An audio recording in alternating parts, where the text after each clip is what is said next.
When you go shopping at the supermarket, do you take a list of the things you don't want? No, you do not. Partly because it would be useless, and partly because the supermarket has, if you take it, I don't want apples or sausages or beans today, but the supermarket has 50,000 things. And so you get there and you still have a choice of 49,000 other things to have on your shopping list. You go with the shopping list of what you want. And that guides you much more effectively in the supermarket than the list of things you don't want. And the same is true in solution-focused practice and solution-focused therapy as it's used, and indeed in life, that the list of things you want is just so much more useful than the list of things you don't.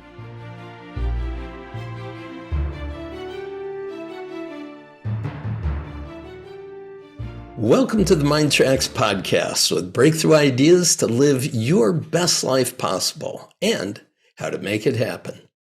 I'm Paul Scheele, and today we will be talking with Mark McKergow. Mark McKergow is a speaker, facilitator, consultant, and director of the Centre for Solutions Focus at Work, based in Edinburgh, Scotland. His life's work has been about humanizing organizations in learning, changing, and leading. Mark is widely known for his ability to connect complex ideas with simplicity in practice. He is co-author of 6 books, including The Solutions Focus and host 6 New Roles of Engagement.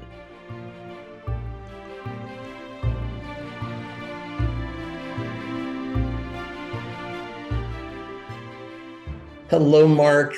Thanks so much for being a part of the podcast. It's so good to see you again, my friend. Thank you so much, Paul. It's really good to see you. It's been a while since we were able to connect face to face, thanks to all the goings on, but here we are together again, and it's fantastic. Wonderful news for me, and I know for our listener as well. So tell me a little bit about how you got to the solutions focus from the work you had been doing previously. Well, when we first met, Paul, I was really just starting in my interest in solutions focus and training as a brief therapist, because I loved the whole way of that approach. Basically, it's about focusing on what you want and what's working. But the idea is that you move people on quickly. It's efficient. And in the world of psychotherapy, efficiency is a bit of a kind of, it's an anti-word. People don't like to be efficient. They like to be caring. And they like to be, with you all the time. And that actually constantly means you'll never get rid of them. And so this idea of you want to do something that's effective so that people can carry on their own has always been really important to me. Partly because I suffered under management consultants whose main goal seemed to be to sell more management consultancy rather than actually do anything useful. When I was working in the electricity industry, prior to becoming an independent consultant, that was very much how it looked to me, and I hated it. It's complete, it's Dracula, it's blood-sucking, and they suck all the money out of the organization and achieve very little, and then tell you to hire them again at twice the rate, because obviously they need more time because they haven't been able to do anything yet. Yes, well, you may remember that I had early in my career become a clinical hypnotherapist. And the idea of doing multiple sessions was ridiculous. Why would you? And I remember that people would come to me for quitting smoking and things like that and stop their nail biting. And what I said to them, we're going to do 3 sessions. The first one, we're going to get the change. The second one, we're going to generalize that change into other areas of your life so you know that this is something you can do for yourself. In the third session, I'm going to teach you how that happened. So I want you to own the magic here. And when I connected with the folks at Neuro-Linguistic Programming and was trained by Bandler and Grinder, also, they were very much about, let's start now and go to where you want to go. Let's not do a big retrospective of your broken history that got you to this problem state that you're in today. So again, another important resonance point around the idea of doing something briefly and elegantly. Now, you said efficient, but I think we're both really attracted to elegance. Elegance is really important too. And that's, so elegance is doing a lot with a little. It's doing something that's really profound, but doing it in a kind of subtle, shape-shifting way that uses a lot of what's going on already and doesn't change very much, but actually what it changes kind of pivots the whole situation. And that's really, really neat. And that's one of the reasons I went off neurolinguistic programming, because it seemed to be vastly complicated. Really? Oh, well, yeah, I could see that. The first year that I was trained with my partner, Mark Kinnick, we spent 21 days and they taught us all these change patterns. And my partner and I looked at each other and said, why do we want to learn all these change patterns? We need to model how they came up with neurolinguistic programming. So we spent the entire month modeling the modelers. And the second year we came back, you can do it. The second year we came back as master practitioners to be trained as master practitioners. There were only 70 of us in the world at that time. And they said, those of you who were here last year, kind of forget about all of it. It's really about modeling the modelers. My partner and I elbowed each other and said, duh, right? Because we really do want to make sure that whatever it is that we're doing when we're helping something make a significant change in their life, that it becomes generative, that they really own the way in which that happened and can use it then for all the rest of their lives.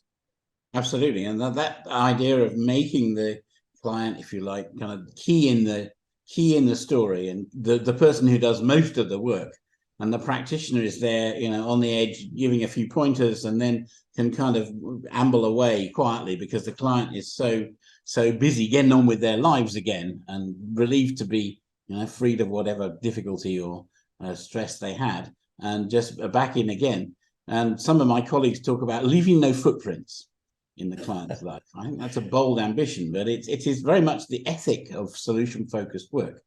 Is to be as quick as you can, leave no footprints, and leave the client thinking that they did all the hard work. Yes. That's what keeps it going, and that's what keeps it running. And you mentioned the NLP thing there about practitioners and master practitioners and grand master practitioners and wizard master practitioners. That whole thing turned me right off. And so the thing I love about solution focus is you can learn it in a few days. That doesn't mean you're any good, but it's a bit like learning chess. Once you've learned the moves in chess, there are no more moves. Beautiful. But putting it together in a real situation, that's a kind of lifetime's work, a lifetime of not in trying to invent new moves, but trying to see how each move works and think about what might fit in a certain circumstance. And so, in a way, learning solution focus is not, after a couple of goes, about learning the model. It's about practicing it. It's about using it. It's about talking about it with other people who practice it. It's about sharing experiences. It's about, delving into things that interest you, rather than having this big ladder of professionalism, which is, I love that, but it also it makes it more difficult to sell, to be honest, because people love climbing ladders, and when you say, well, there isn't really a ladder here, you've just got to learn to be good at it.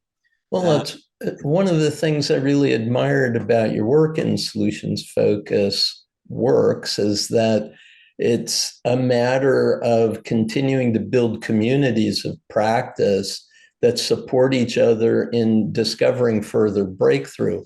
So before we get any further into this, let's talk about what is the solutions focus, because our listener might not have any real idea of how stupendous this model really is. Okay, well, Paul Jackson and I wrote The Solutions Focus. There it is. That's the second edition, 2007. The first edition was 2002. So a lot of it's more than 20 years old now. And there is going to be a new edition in next year, I understand. So fingers crossed for that. It's a major rewrite. There is not a page without something changed on it. So it's really going to be worth waiting for. But the basic idea, of course, is the same. It continues through the whole thing. So solutions focus is different from problem focus. And in problem focus, the idea is to find out the problem and what's wrong and what's causing what's wrong, and then fix it. And that is the kind of thinking that works very well for if you're trying to fix your automobile or your washing machine or whatever. But it doesn't work very well with people, because automobiles and washing machines don't care what you say to them, but people do. That's the difference. So what we find is while and it's a kind of medical model, the whole medical profession is founded on this idea of finding what's wrong with you, diagnosing it properly, and then giving you the cure that matches that diagnosis, basically. But with things that are, if you like, mental, with just things that are much more to do with the mind and how that connects with your behavior, and it's not a physical illness as such. It's different to that.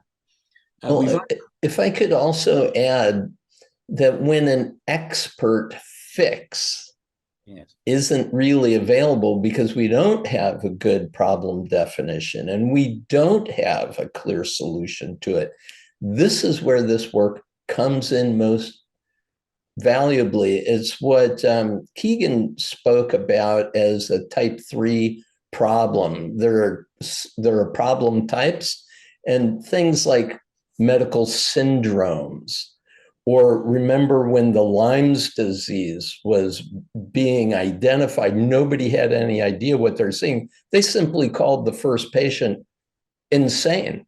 They wanted to give her psychiatric treatment, right? And many of these things for which there is no expert fix, the medical model, problem-oriented, absolutely does not work. It does not work, and it hurts the patient. It does. That's the trouble with it. So it's worse than useless in that regard, I think. Mm-hmm. So the thing with solutions focus is that we're not interested in what's wrong. What we're interested in is, what do you want? What would your life be like supposing this difficulty, problem, whatever, vanished? Or another way of putting that, more up-to-date way, what are your best hopes from our work together for your own life? The future perfect. I love it. That's called the platform. That's the topic. And then the future perfect comes in. It's we have 6 tools in the solutions focus. And the platform is, what are we talking about?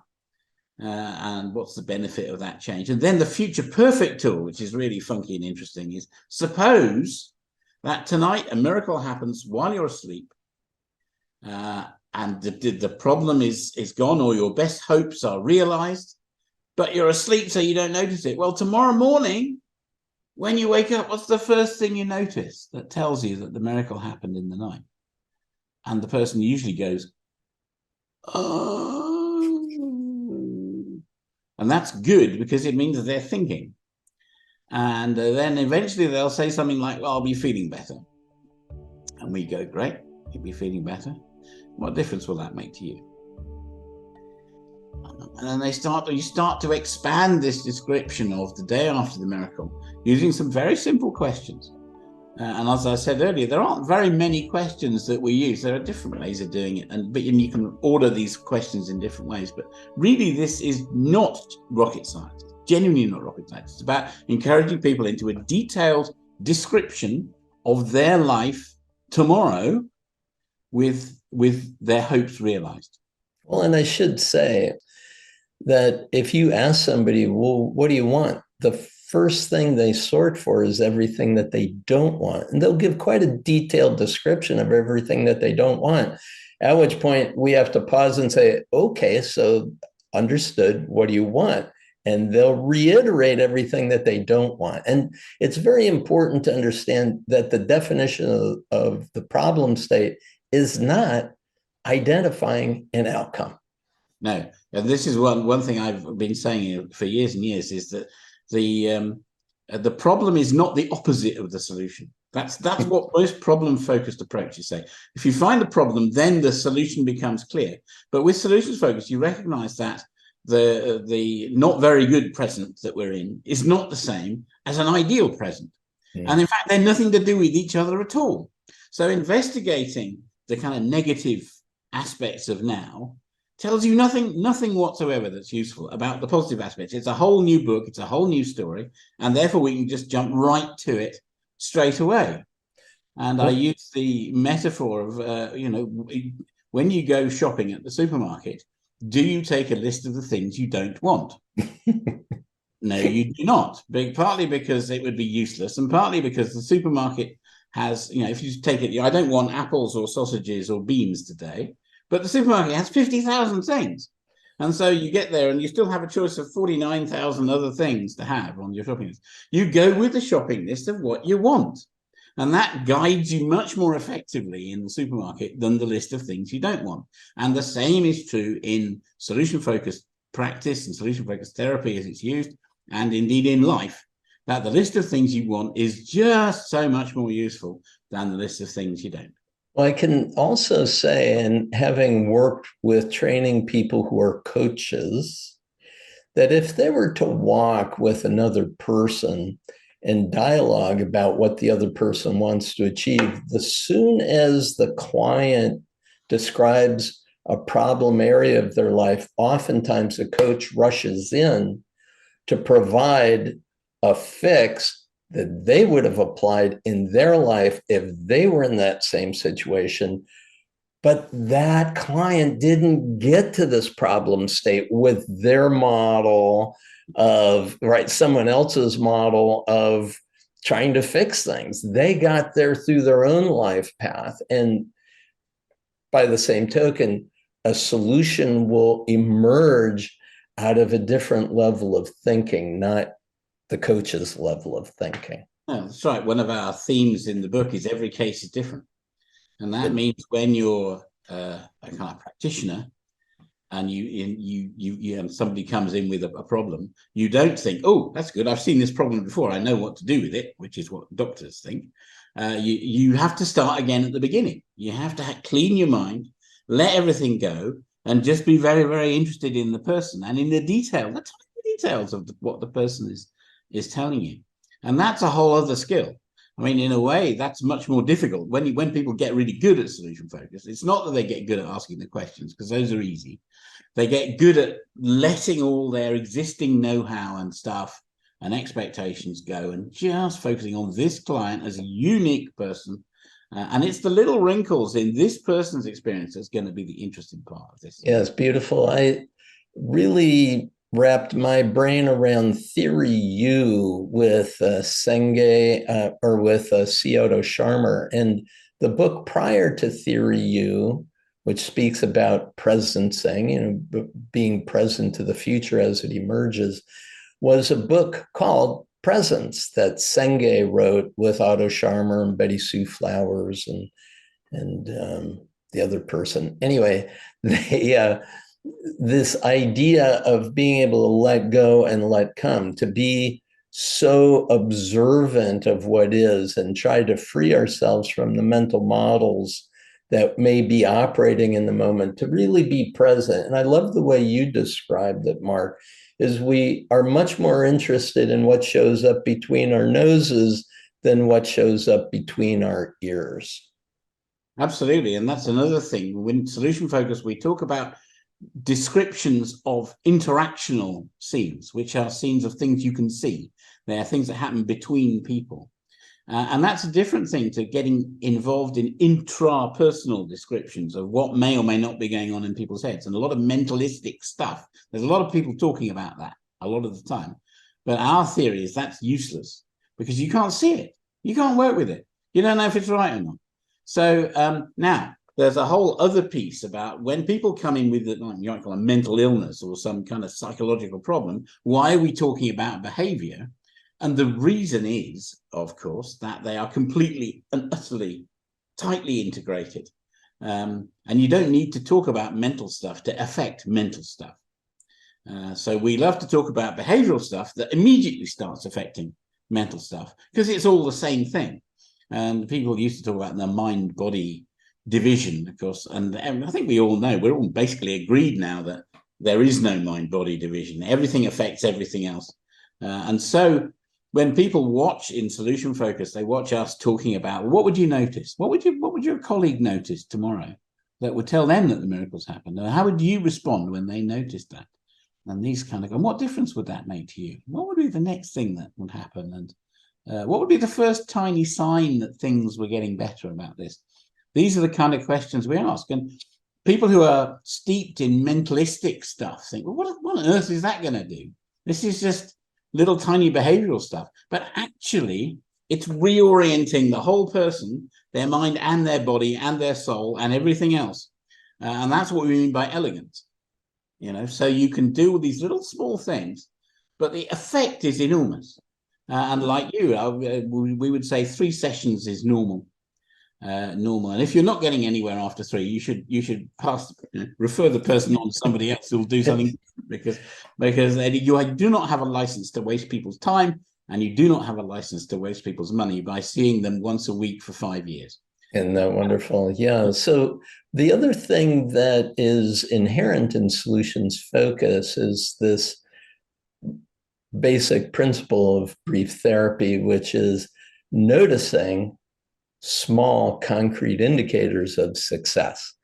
It's something that I first heard by Earl Nightingale, way back, where he talked about success as the progressive realization of a worthy ideal. So if there is any progress whatsoever, you're a success today. And this notion of small concrete indicators is such a blessing to anyone who's on a path to growth and personal development and goal achievement, to keep that in mind and really look for it each day. Yes, and if you're doing that, then you start noticing it.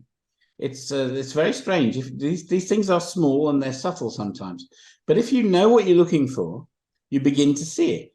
And this is a very fundamental principle of human operation. I'm just in the process of changing my car at the moment, and I've been shopping around for different cars. And you have this experience that I'm sure people have had, where you suddenly get interested in, let's say, a Mercedes, certain sort of Mercedes, and all of a sudden the streets are apparently full of this kind of Mercedes, because and you think, oh gosh, there's a lot of Mercedes around all of a sudden. And of course, it's not all of a sudden. They were there all the time, but you didn't notice them because you weren't interested in them.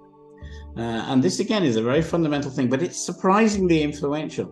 And this way that we help people to start to be aware of what they might be able to notice. Of course, they have to notice it. I can't notice it for them.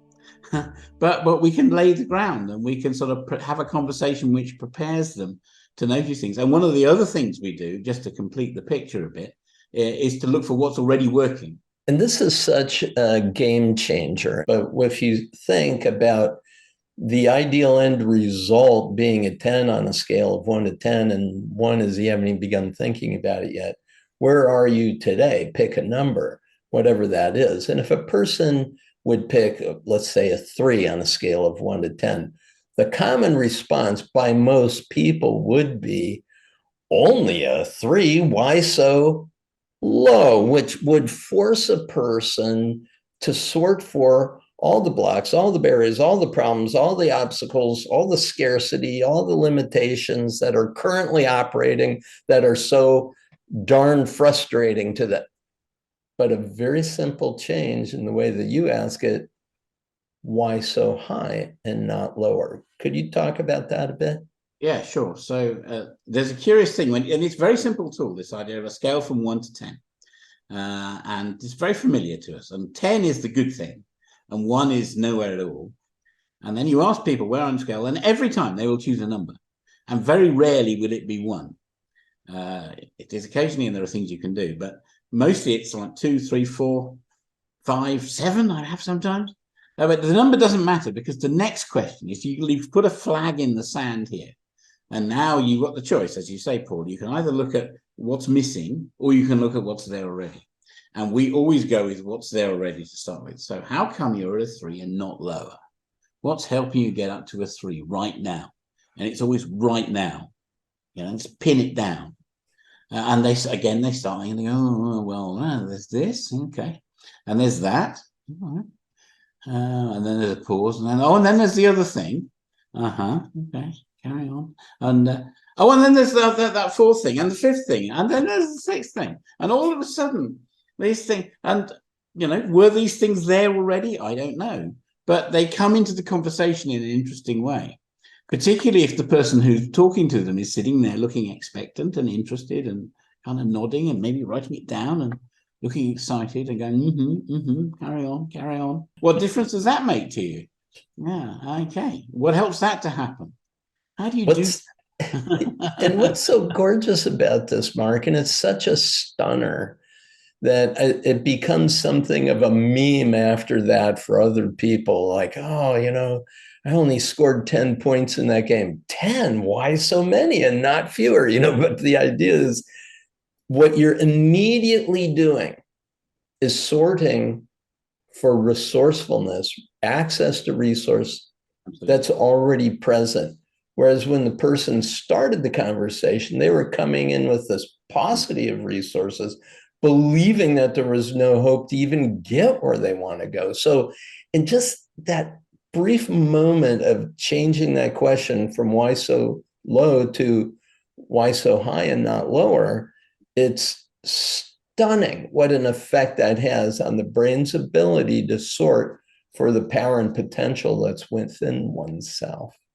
And then you have the secret weapon solution-focused question, which must be deployed at this point. Which is, what else? Release the Kraken. What else? So, there's this thing that's helping me. Okay, great. What else? There's the other thing. Fantastic. What else? And one of my colleagues, Chris Iveson in London, says solution-focused practice is about asking what else until you can't bear to ask it again, and then asking it again. One more time. Because the idea is that this thing is more than cumulative. People think there's no things that are working, and then they find one thing, and they find 2 and 3 and 6 and 10 and 20, and the whole world changes. The whole world changes around. It does. It does, because it becomes plentiful and abundant almost immediately. And I remember way back when I first got into these concepts as a clinical hypnotherapist trained by Zula Bowers. I love that name, Zula. Anyway, she said, now, Paul, if you want to see something quite interesting, ask a person, and what else, and see how the conversation keeps going, and then put in, is there anything else? And they'll immediately be the word no. Yes, this is such an important point. What is it about the human mind that causes that to occur? Well, it's curious because language is so influential on this, isn't it? And we don't think about it often unless we're trained in hypnotherapy or whatever. But the difference between what else and is there anything else is just colossal. And the what else, of course, has a presupposition in it. There is something else. All you have to do is think about it and find it. Whereas is there anything else is a yes-no question and invites you strongly to the easy answer, which is no, I can't, no, I can't, no, I can't be bothered to think about it. No. And all the solutions-focused questions are highly presupposition, absolutely presupposition. And indeed, Steve DeShazer, who was the kind of great grandfather of solution-focused work and a mentor to me, he was a fan of Milton Erickson.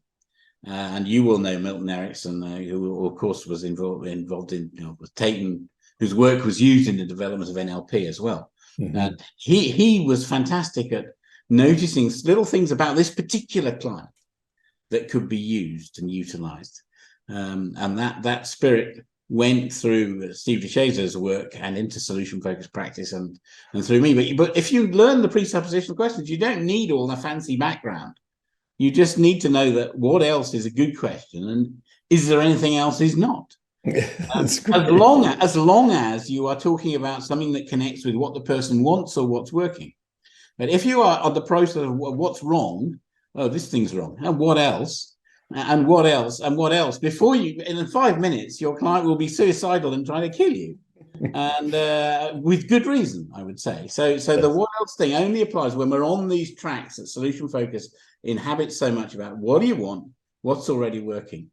Then what else is great? If we're still on what's wrong, what else is completely hopeless. And now the next magic question that you always ask once you've got a number as high as it is and not lower is, and what would one step up that scale look like, which then gets someone to orient toward possible futures. Yes, that's right. So there's a good little riff here, which is, it's curious that you do what would be a tiny sign of progress that would tell you you're 1 point up the scale. What else? What else? What else? Nice. And then you say, well, now what small things might you do in the next few days to kind of move in that direction? And the logical way would be to decide the steps and then think about the signs that they might create. But we do it always the other way around. So you think about the signs that would constitute some progress, and then you think, well, what small steps can we take now? Very small in the next couple of days that will start to move, to help us to move. We're building on what's working and helping us to move in that direction. And it's such a great way around to do it. It's a bit curious, but people should try it. And maybe we're going to talk about the user's guide to the future in a minute, because this is a really key piece of that little framework that it's part of one of my books, and might yes, be an interesting thing to talk about. When you sent me the first article that you wrote about the user's guide to the future, it was ding, ding, ding, ding, ding. Absolutely, this is it. We're stepping up to the threshold of possibility. There's an immense abyss in front of us. We don't know really how we're going to get to the other side, but there are some things that we do know.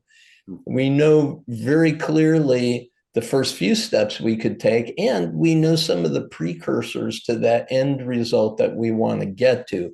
So if you would talk a bit about this is, to me, a really essential piece or addition, I think, to the work. And it really came from someone who had been using solutions focus for quite a while.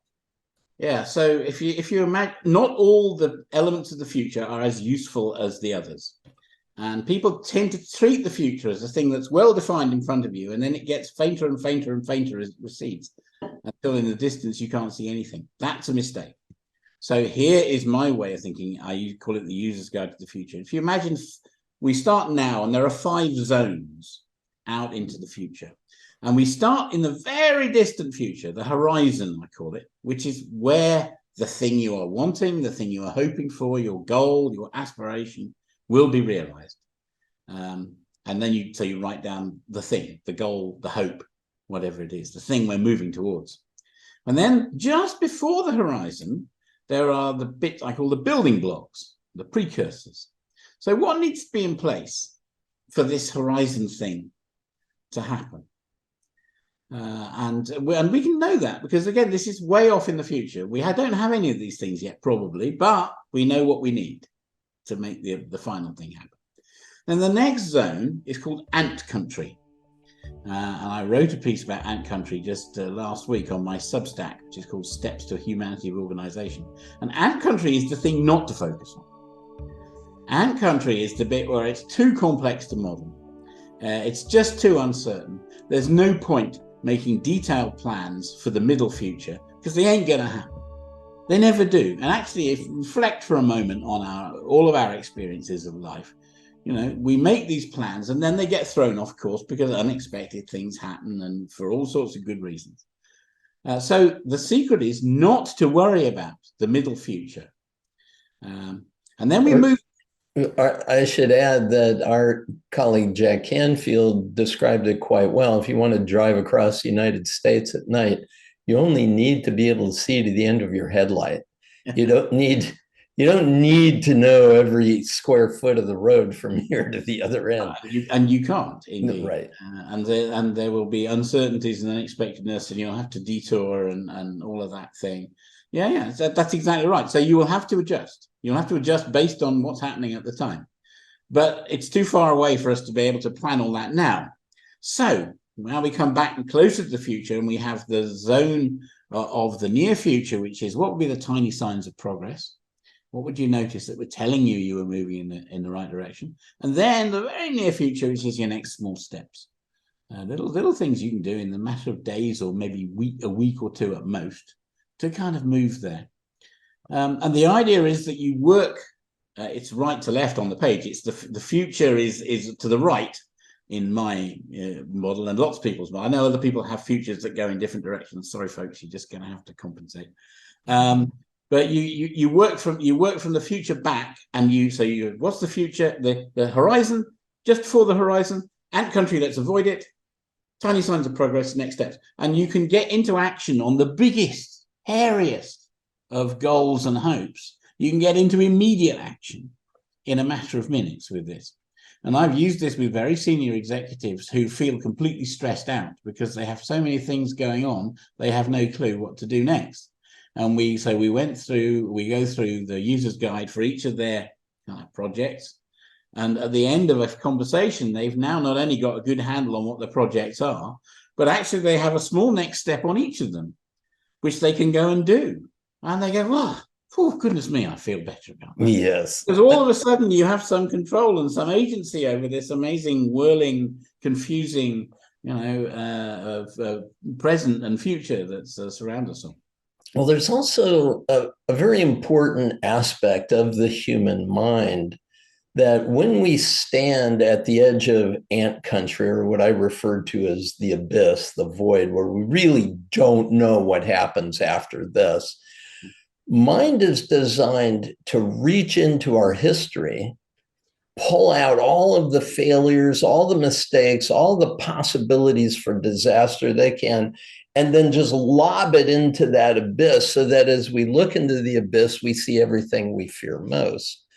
And very often it's what causes that hesitation. So the way in which user's guide works, it's always providing a sense of the known, and it's allowing us to access more and more of our own resourcefulness rather than the lack and limitation of the past. Also very important is when a client comes to us, Mark, and says, I've got a problem. For me, that's a time to applaud, because what they're doing is they're identifying the place to tap, the very place where they're giving away their power out of some mythical fear or erroneous conclusion, some childhood wound or whatever it might be. So it's not a bad thing that someone generates a problem. It just gives us the opportunity. Now we can focus. In fact, the worst kind of people are the ones who tend to say they haven't got any problems, but are completely ineffective. And, so I'd much rather, a problem's a great starting place. And you can jump off in all kinds of different directions. And solution focus, we go quickly to what do you want? What do you hope for? So tell me a little bit about the insight that you gained when you got this idea of the user's guide to the future, because that then led to the new edition of the book that's coming out. What do you think really was revealed to you in that? So solution focused work has been evolving over the last 20 years. And I realized in about 2017 that in a way, there were some people doing it as if it was now. There were other people doing it as if it was 1988. And these were now almost two different practices. And the old practice was actually still, surprisingly for solution focused work, still rather problem focused. It was about how would you know if your problem went away, and when does your problem not happen? Now, those are both good questions. But if you start focusing it rather than on what's the problem, then what do you hope for? Then it's what would your hopes look like if they all materialized at once? And what instances are there of your hopes happening anyway?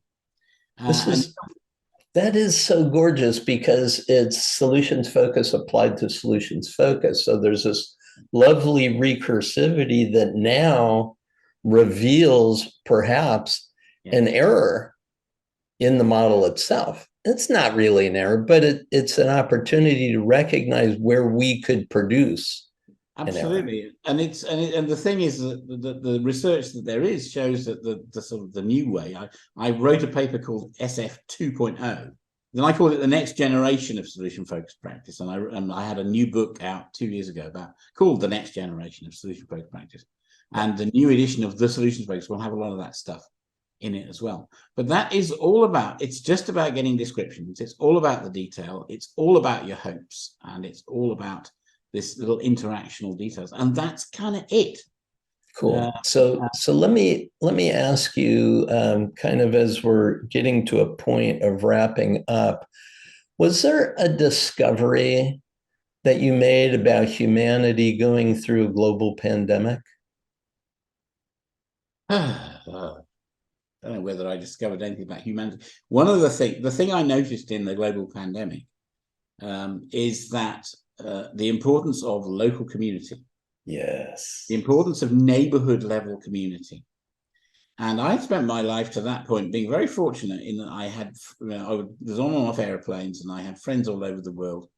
And I suddenly realized that even though I had friends all over the world, Jenny and my wife and I, we had no friends in our street because we hardly spent any time there. And of course, when the lockdown came here, the pandemic lockdown, all of a sudden, you start noticing it's actually the people next door, the people along the road who are your most important potential connections. And for all the wonders of Zoom and everything else, which is amazing, actually, there's something about being rooted in a place. And so I got interested in how do you create effective neighborhood communities, and solution focus is a fantastic piece of that. And the host leadership, leading as a host, not a hero or a servant, is another. The host being the ones who gathers people together. That's a fantastic thing to do in community development.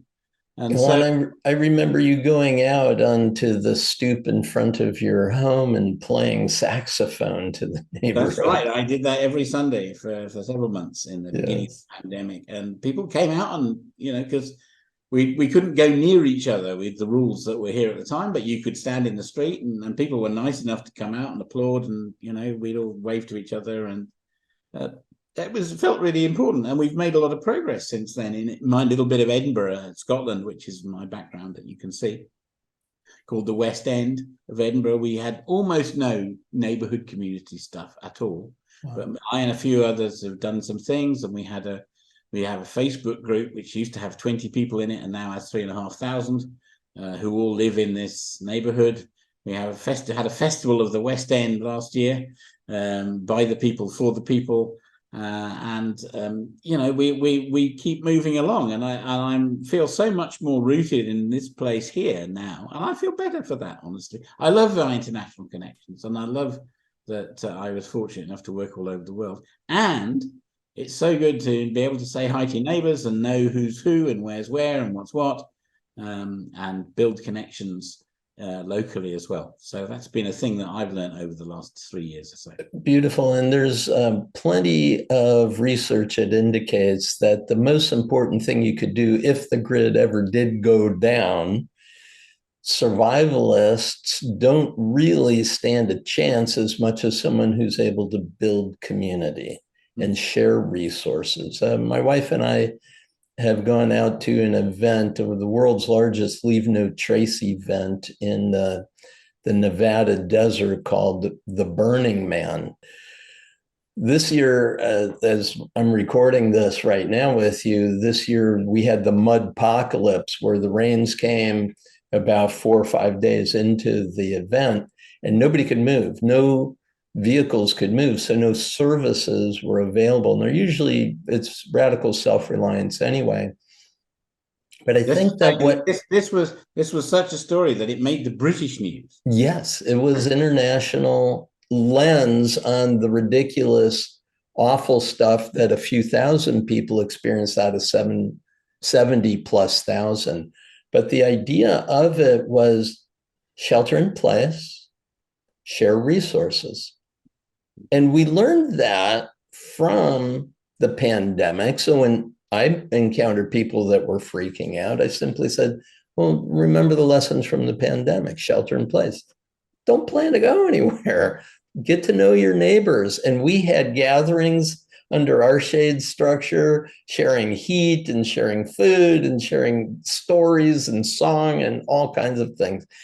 And I agree with you, Mark, as the world does become smaller and the limit of resources becomes tighter, it's more and more important for us to recognize that we're all sharing this spaceship Earth, as Buckminster Fuller called it.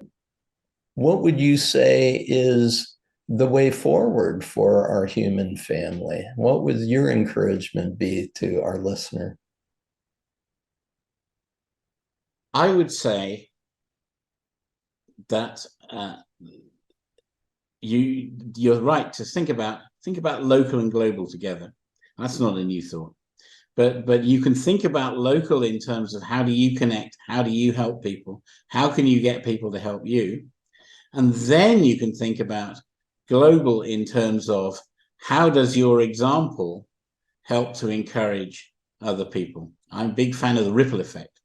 Something small or moderate happens in one place, but then it starts to ripple out, and other people start to take notice, and other things happening, and other people start to get inspired or take inspiration and do something that's maybe a bit related or connected in some way. And look out for the ripples. The ripples are there and growing at the moment. But being solution focused, you want ripples that are useful. There are also some ripples that are not useful, and they're very distracting and they're very annoying. And a lot of people, including myself, spend too much time worrying about them and cursing at them and all the rest of it. But look for the ripples of usefulness, and aim to create a few ripples and then look for a few ripples. Because if you're doing both of those, you are maxing out our chances, I think. If you're just creating and not looking, well, it's going to be working very hard. If you're just looking and not creating, well, maybe you could. There are ways you can learn by trying to do things in your own place. And so I would say that, and we must keep going. That's the other thing. Solution focus is all about small steps, and the way through any abyss, morass, whatever, is small steps. You keep putting one foot in front of the other. As the explorer Ranulph Fiennes once said, that is the way that you walk across a continent, is you keep putting one step in front of the other and keep going. And I love that solution focus. It's a fantastic way to keep going. But the going is important. Just sitting around hoping for something to get better is not apart from very temporarily, a satisfactory answer, I think. You've got to keep going. And so take action. The other. Take action, but take small action, take focused action, take action that you can see the results of, and the action that is focused on usefulness and progress. Beautiful. I think if we can do that, then maybe we can do something. Absolutely, we can do something. I'm thinking of a new acronym, ROUX, Ripples of Usefulness Expressed. So we're all going to be at our stoves making the next roux for our meal. Yes. That thickens things up in a nice way, usually. Yes, very good. Mark McKergow, thanks so much for being with me. What a great gift you are to the world. Thanks so much for being here. My pleasure, Paul. Nice to be with you.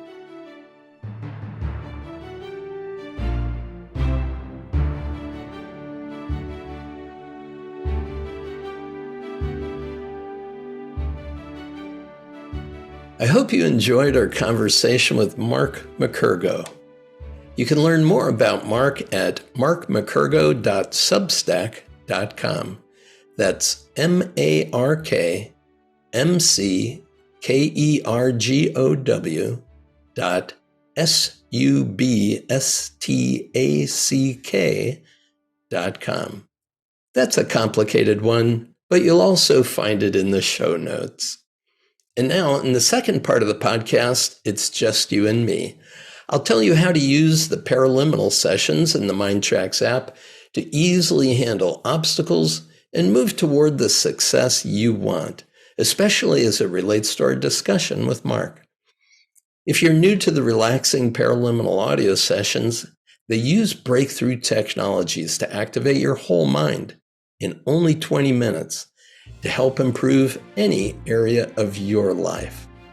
Let's get going.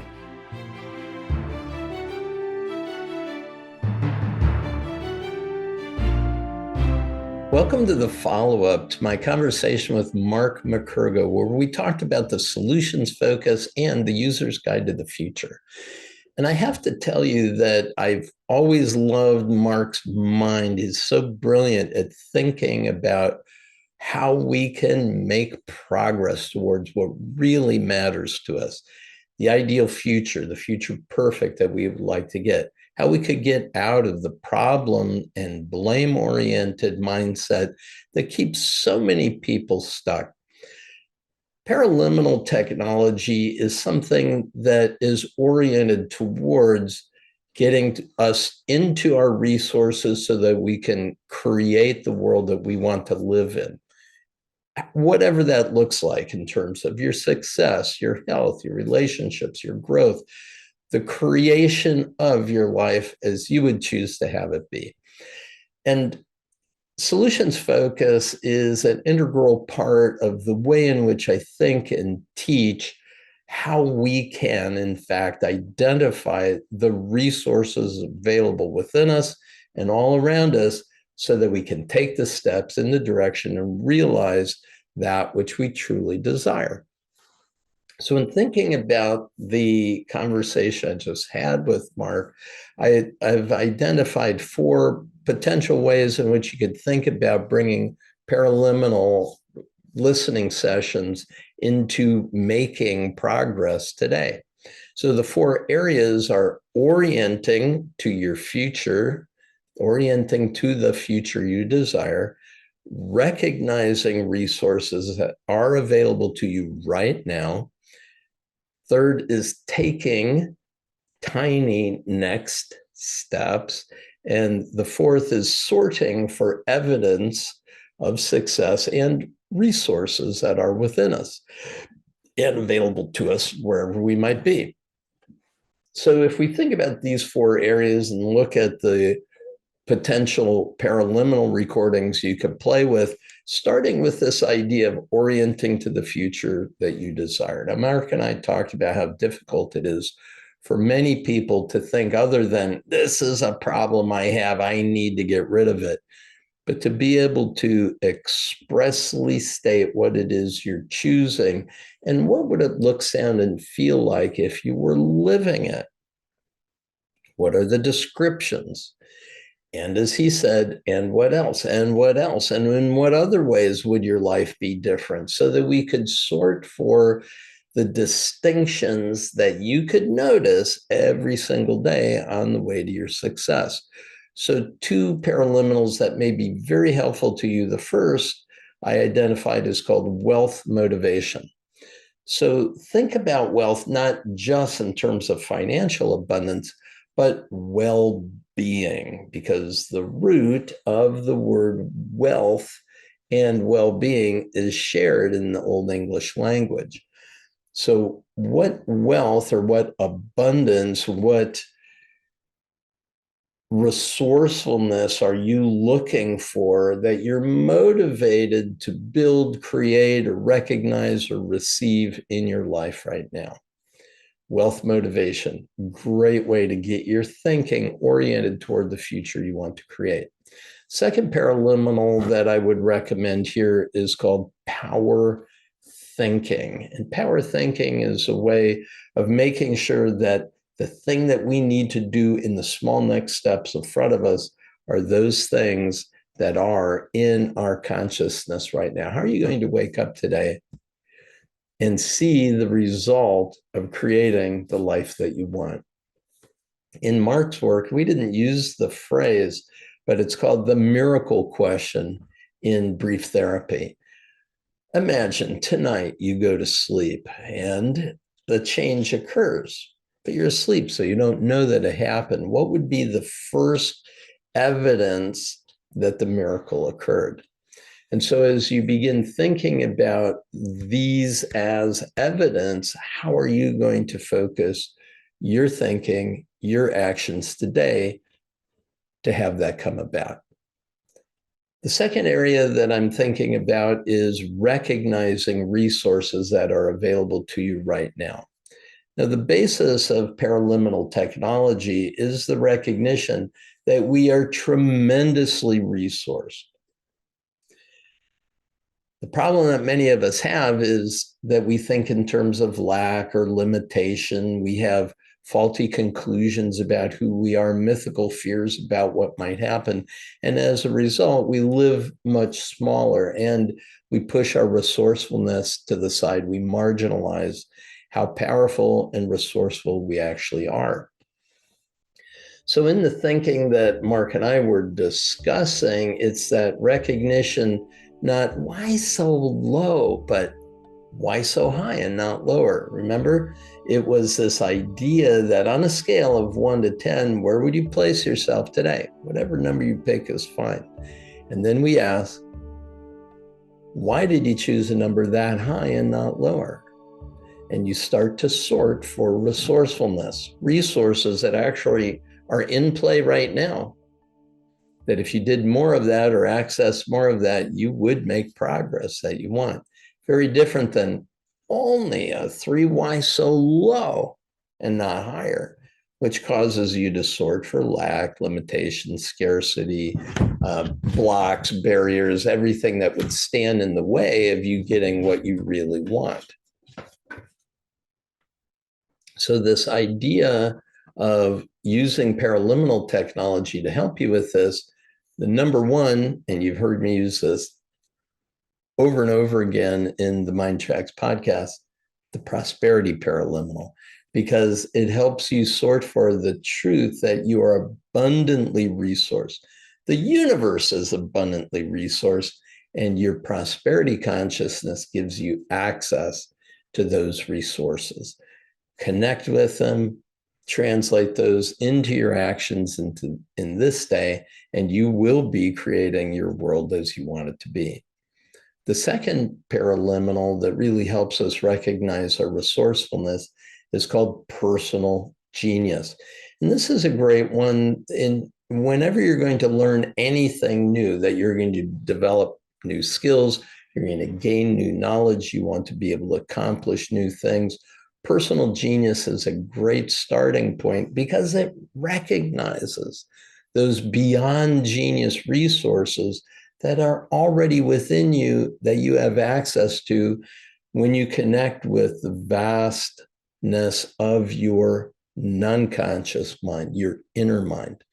It's connected to infinite intelligence, high wisdom, and use that as your access to resourcefulness is a matter of having a conversation with your inner mind on an ongoing basis. Personal genius, a great place to do that. The next area is about taking tiny next steps. So the idea is, wherever you are right now, what would one step up the scale look, sound, and feel like? What is some small action you could take in the next 24 hours, in the next couple of days, in the next week? And if you could think of a small step, think of an even smaller step still, that will be very beneficial to you in recognizing there's no need to hesitate. There's no need to doubt. This small step is definitely something that you can take. And the paraliminal that can help really in a powerful way with this is called the new action generator. So long as you could conceive of a next step you could take, new action generator will really help you put that into play and make progress right away. The fourth area I mentioned is this idea of sorting for evidence of resourcefulness and success. So evidence is, we talked about it in our conversation as small concrete indicators that show you are making progress. Now, this is so critical to people's ongoing realization of a long arc toward their goal, because sometimes our goals are high and they're hard to get to. And making small, tiny next steps and noticing, oh, that worked. I've made some progress today. That's really helpful. Do more of what works, and anything that isn't working, do something different. So the paraliminals that I think could really help with this, number one, finding treasure, because that paraliminal orients the mind and its amazing goal-seeking capability to identify, as Mark said, seeing Mercedes all over the place when he wants to buy a Mercedes, right? It's that your brain actually begins to sort for and notice all of these treasures, all of this resource, all of these possibilities, all these opportunities that you're calling to yourself that are showing up for you, but you might not have noticed it because you weren't asking the question, how can I take one small next step in the direction of my goal today? So finding treasure, super. It gets your mind really orienting toward that, like Sherlock Holmes discovering the ways in which everything fits together to show you that you can do it. The second paraliminal is one I did with Stuart Emery called Success Built to Last. Now, not only are you going to be establishing where it is you want to go, but it's also going to be reinforcing this idea that whatever you want to do, whoever you want to be in the world, be really good at it. And it's perfectly okay to start out being really bad at it. Because, hey, in some cases, you're a beginner. You've never done this before. And on the long arc toward that massively transformative goal that you're going to be living into today and over the next rest of your life, really, you've got to take the first few steps. And not everything works out the way you might have imagined it. It's what Mark was referring to as ants country. Now, ants you could think of as automatic negative thoughts, but in his metaphor, it's how ants actually build communities and build the structures that they live in. What happens, they don't have eyesight. There's just a lot of interactions that happen. Very chaotic, very unpredictable. And very often when we're building a success that we've never experienced before, we're going to encounter some unexpected challenges. We're going to be taking some actions that we hadn't really anticipated we were going to take. And we'll be encountering some people we never really thought would be helpers along the way. And so the notion of success built to last is it really keeps us in the hunt for the opportunities that we can then strengthen our beliefs, recognize the possibility of our success, and keep on keeping on as we realize our desired future. I hope you enjoyed this as much as I have. Keep it going. Discover those small next steps that you can take today to realize what truly matters to you. Thanks for being here.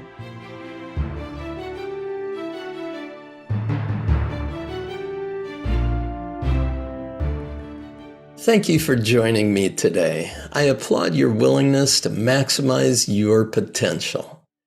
You can easily use the Paraliminal audio sessions in the MINDTRX app to stimulate your non-conscious mind, that is, your inner mind, to reduce any resistance in your life and to propel you toward the success you want. Go to www.mindtrx.com/go. That's www.mindtrx.com/go. These amazing audio tools have helped millions, and I encourage you to bring them into your world today. Be sure to be back for more episodes of the MINDTRX podcast. You'll find insightful conversations with authors, experts, and thought leaders, all devoted to improving your life's experience. Thank you again for being here on our MINDTRX podcast.